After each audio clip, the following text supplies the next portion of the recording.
Hey guys, Peter here to tell you about the latest from Serenity, Nemesis AD, out November 3rd on Napalm Records. The album has 11 tracks, 45 minutes in length, and this is the band's 8th full-length studio album. They are an Austrian symphonic power metal band. As you would expect, this album is a concept album, but I don't feel like the concept impacts directly the design of the record itself. It's a very fluid, a very engaging, a very dynamic album, both musically and vocally, and that's completely displayed on the design that they went with. Not putting two songs that feel or sound similar back to back, allowing for more ebbs and flows, allows you to feel like the album on one hand feels very balanced from the quality that it offers, but it also feels very diverse from the experience that you have from one song to the next. I honestly really enjoyed this design. It takes the best out of each and every single song, and it gives a lot of quality to the collective. As far as the sound is concerned, I don't like to compare records, but this is a much better sounding album than The Last Night. Bigger sounding album, but not just bigger, it has more substance in that sound. It's a cinematic record that uses the orchestrations and symphonic elements as an add-on element in order to create atmosphere, in order to create size, in order to emphasize the lyrical content and the specific themes of the songs. But it doesn't allow those elements, either be the orchestrations or the overall symphonic pieces, to take or dictate where these songs are going. These songs, for the most part, are driven by the guitars. Even if they're not driven by the guitars still have a direct impact on your appreciation and on the definition of the tracks themselves. And this is where you're going to find the first change. They added a second guitarist, they added Marco of Temperance on this record. He's a new member of the band, and he's coming in to do guitars and backing vocals. And I don't think this is by accident. Having two guitar players on this record definitely allows them to not just have a bigger, thicker guitar sound, to have more harmonies, to have more density as far as the guitars are concerned, and therefore creating a more of a focus as far as that specific element of the sound is concerned. The album gains from it, we gain from it. It becomes a more power metal driven record with symphonic elements complementing that experience.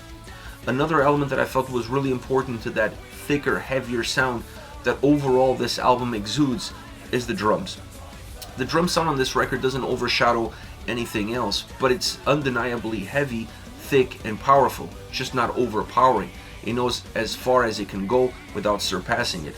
It complements the guitar sound really well. It pushes itself all the way to it, but it really feels like it's at the bottom of the totem pole, which is still important because you need something with weight at the bottom so that everything else can be rooted and grow properly at the top. If you don't have something grounding the record, that tree will topple over. And that's the same that could be said for any record.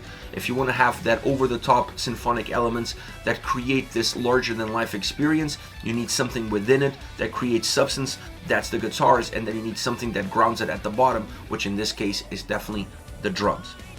Now, when it comes to the vocals, this is where you're going to see some surprises. So Roykon is on one of the tracks. It's a single. That's not really a surprise if you've been paying attention. But this is the first album where they have German lyrics and German singing. That's a little nuance, but that ties in to the concept of the album, so it makes total sense to do that. Outside of that, I think this is George's best performance in Serenity. No shadow of a doubt. His full range is on display on every single song. He felt to me a little bit looser, a little bit more free, a little bit more able to not be afraid of controlling himself and just going where the song really asks you to go.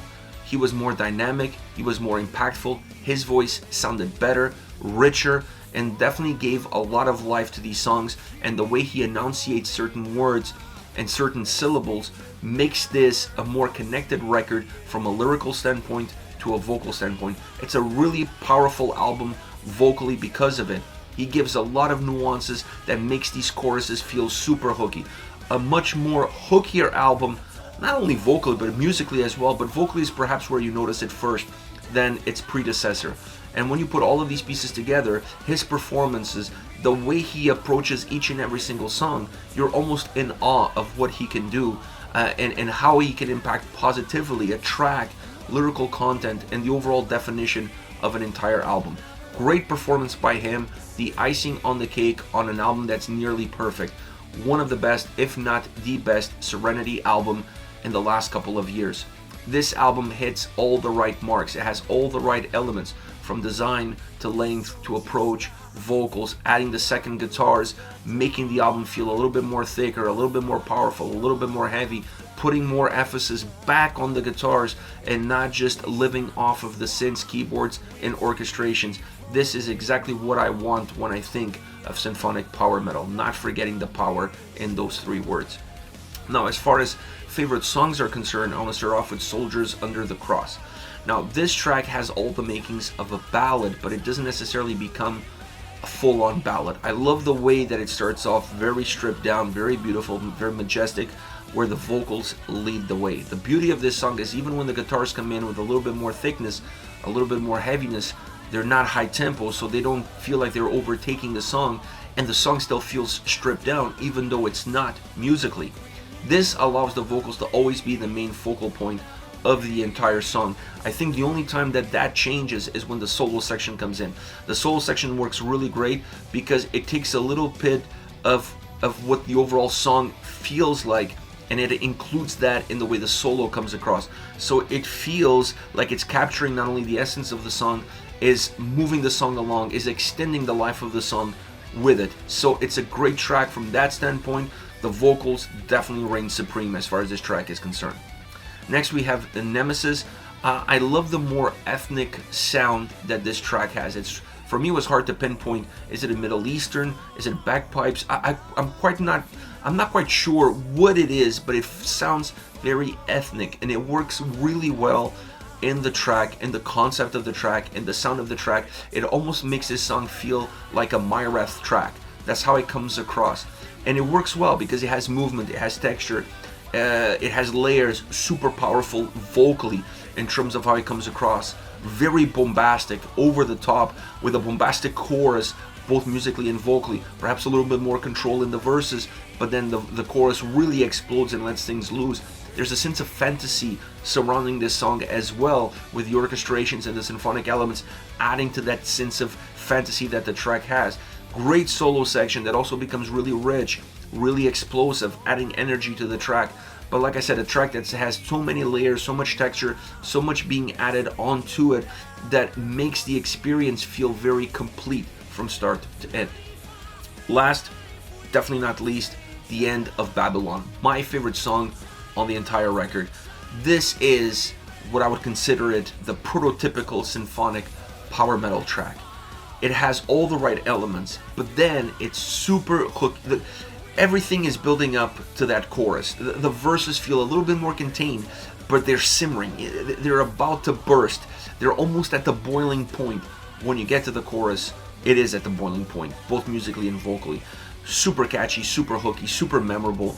The riffs, the melodies, the sound, the vocal delivery. The vocal delivery in the chorus is outstanding. The way the words come, the way the enunciation of those words comes across makes the chorus feel so connected, easy to digest, easy to hold on to.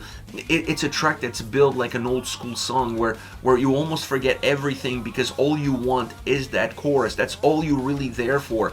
And that's what a track like this, with a track that has that ability to really connect with the listener, to have that ability to move the listener, will do to you. Great song all around. I love the lyrical content. I love how hooky it is. I love the chorus. The vocals are phenomenal, but the sound behind the vocals, one enhances the other. The vocals enhance the sound enhances the vocals. It's a song that's just perfect all around. I love The End of Babylon. This is it, Serenity with Nemesis AD, out November 3rd on Napalm Records. Let me know your thoughts on the band, on the singles. Use the comment section below. I'll be reading those and getting back to you. Take care, guys.